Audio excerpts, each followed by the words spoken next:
Hey, what's going on, guys? My name is Ben. How are you guys doing today? So Apple hosted their event at WWDC, and then they mentioned some new announcements. So if you guys see me looking on this side over here, that's because I have my other monitor set up with my notes. So without further ado, let's get started. So let's first start off with WatchOS 3.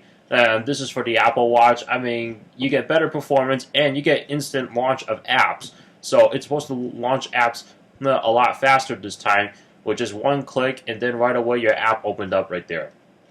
Because they're keeping the apps within the memory, and the data is getting refreshed back in the background. Alright, and the side button opens to dock, so they program it that way.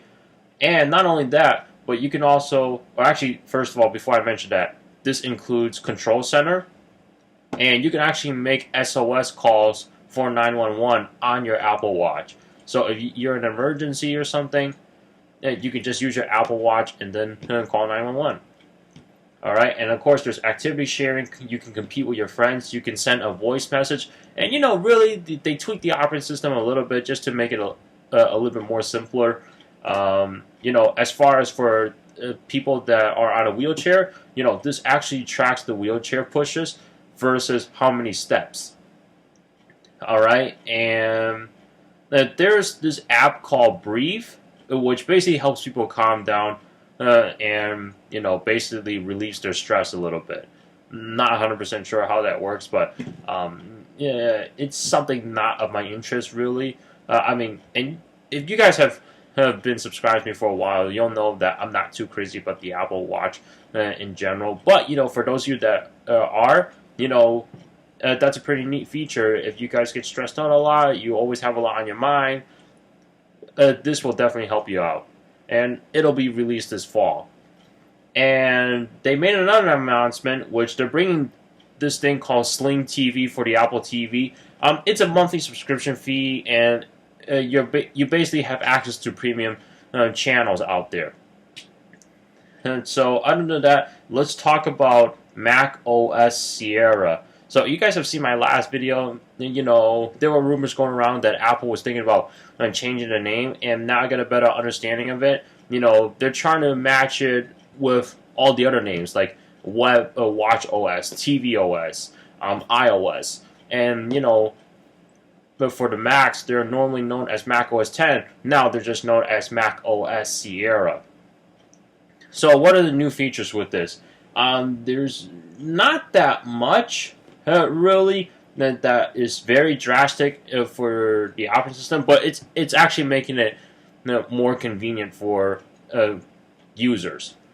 You can use your Apple Watch to unlock your Mac versus the normal type in the password and all that. You can actually use your Apple Watch to unlock your Mac as well. There's a University clipboard that's across both Mac and iOS. And Siri is coming to the Mac operating system now. Not only that, but Apple Pay is also available and usable on the web now. And there's some additional features in the Safari application, the web browser.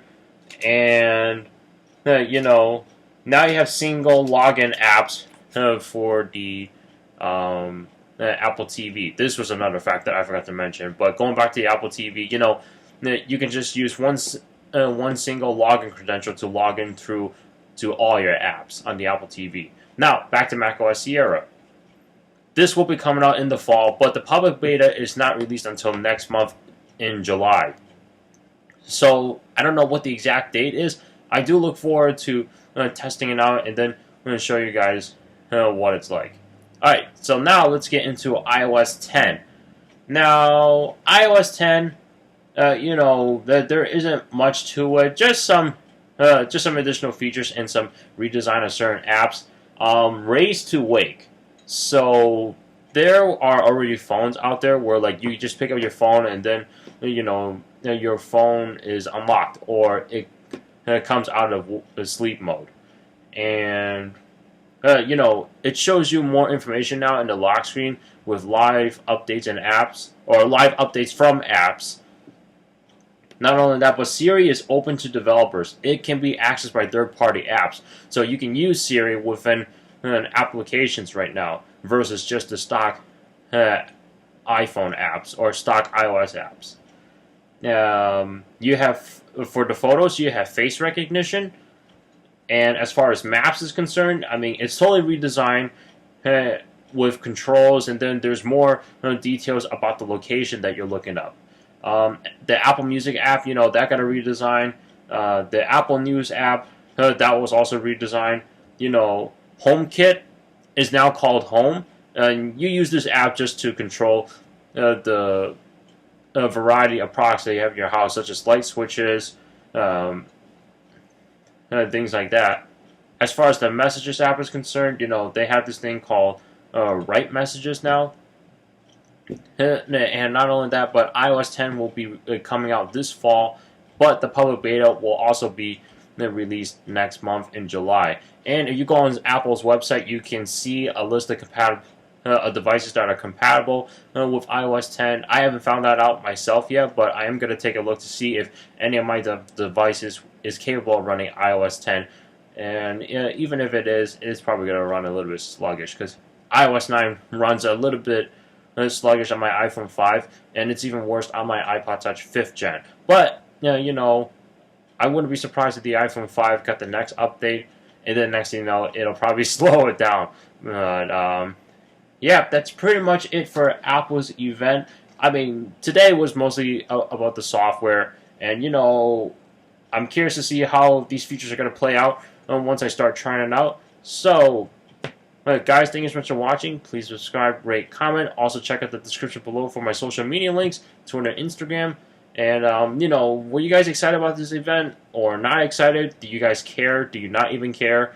What was your favorite part? I'm curious to see what you guys have to say. Thank you so much for watching. I'll see you in the next one. Take care.